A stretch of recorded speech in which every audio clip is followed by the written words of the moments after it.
today with kind of the making of the process. It was about a 3-year process to bring the show together. We knew that our guests wanted to see another ice show, and we kind of wanted to take it to the next level and bring in some of the other experiences that my team had with other types of entertainment. So we tried to bring all those things to the table and create what you just saw there today. So we have a fantastic creative team.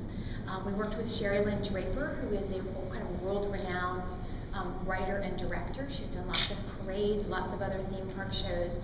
She's worked extensively in Asia and throughout the United States. So she actually wrote the script for us. She took all of our ideas and created the story, and then she directed all of the performers that you just saw today. I also love to share the music, which I think is just brilliant and stunningly beautiful. All original, written just for the show, written just for our ideas, just for the scenes. And that's John Baker out of California. Also a composer, musical director. He's done lots of theme park work, lots of work for Sesame Street. He has done lots of the shows that we do at our Sesame Park, our sister park in Pennsylvania, as well as the Sesame show that we do here in Tampa. Let's see, puppets, some great work there. Local artists from Orlando who conceived, created, designed, built all of the puppets that you saw today. So super proud of him, seeing some really innovative and new stuff. Our stilt walkers and that elephant, is just on ice. It's a very, very cool and innovative thing. We're really happy to have it. So can I take some questions, or are there other things that you guys would like to know more about? The ice performers, some of the skilled performers, are they basically from the Tampa area, or did you do nationwide recruitment? We did nationwide recruitment. We work with a company called Advanced Entertainment, and they actually recruit the skaters and hire them for us. They are from all over the country. We have a few from Canada, and several of them have titles, junior national titles and so forth. And as you can see, it's a very high level, very athletic skating. So kind of unusual for a theme park, but we're really thrilled to have them. Yeah, any other questions? Our costumes, obviously beautifully designed, thousands and thousands and thousands of rhinestones on the work that we did. Our Broadway designer, Tony Award-winning designer Greg Barnes, he did Legally Blonde, which is what he won his Tony Award for, as well as The Drowsy Chaperone, and his current show, Follies. I'm sure I think we'll covet him another Tony Award. He's just a brilliant designer, and really, we just are so excited that he was able to come and work on this project with us. It's a great learning lesson for our team to work with someone at that level and kind of bring those skills and his experiences to everything that we do. But you can see kind of what it produces. So we know that our guests love to see beautiful costumes. If you get to feel like you're seeing a Broadway show, right here at Busch Tampa. What other questions? Do you have a favorite scene out of the worldwide tour? There's so many. I love the Arctic, the beginning of the Arctic, which we call the Storm, with all the athletic skating. All of the skaters kind of get to do, a great athletic trick and really show how talented they are. I think that's probably my favorite scene. I love the lighting there too. The animals, bringing the animals to the show was a huge challenge, a lot of fun. I think you guys will get a chance to meet some of our animal stars here today. We wanted to really show off what Busch Gardens does well, which is incorporate, live entertainment and the great and awesome care of animals that we do. So having to incorporate them into the show and having them with us has been a lot of fun.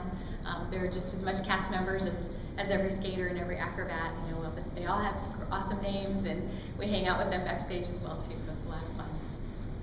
Are there alternate versions of the show, like contingencies if principals are out or things like that? We always kind of cast back deep. So there's actually 3 young ladies who do the solo, and there's 2 gentlemen who do the male solo. We have 2 different pair teams.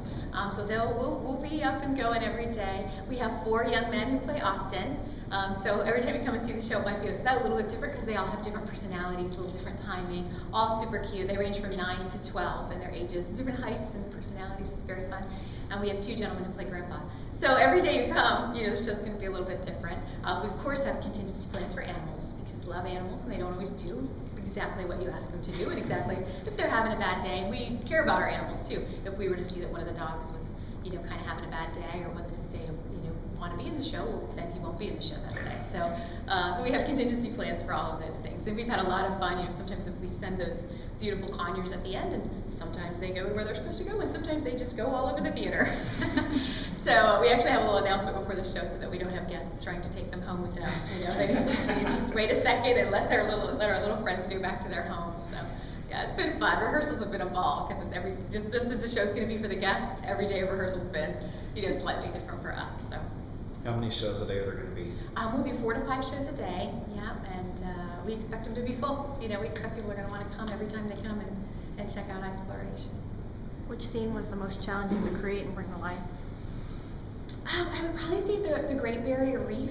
And if you come back and see it again, there's so many elements.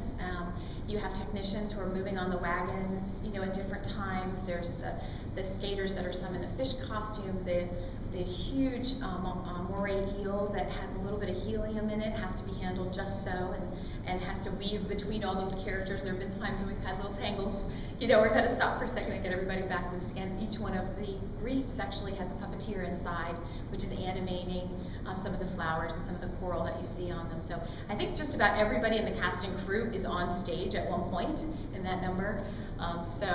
Coordinating all of that and just making it look as effortless as they just made it look probably took the most time and was the most challenging, but definitely worth it when you see the end result. So. How often do you guys have kids perform in a show, and what do you guys have to do differently to have kids in shows? Well, we do. There, of course, are child labor laws that are for actors. We of course exceed and follow all of those. The actors actually work for the advanced entertainment group with the skaters. And we had an audition, where we had about 50 kids come, so we were able to, choose these four young men that are just doing a terrific job. It's a lot of fun. Some of them are homeschooled, some of them go to school and take a day off a week, or they just work weekends. So they all kind of work with each other to work out the schedule. We've had children in shows before.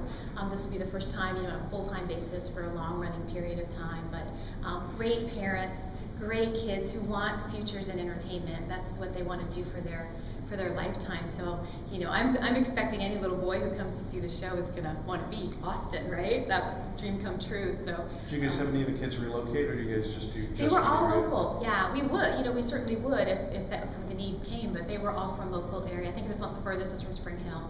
But yeah, we had a great audition, and I just think we're gonna open up another audition in a couple of months because the boys are gonna grow up too.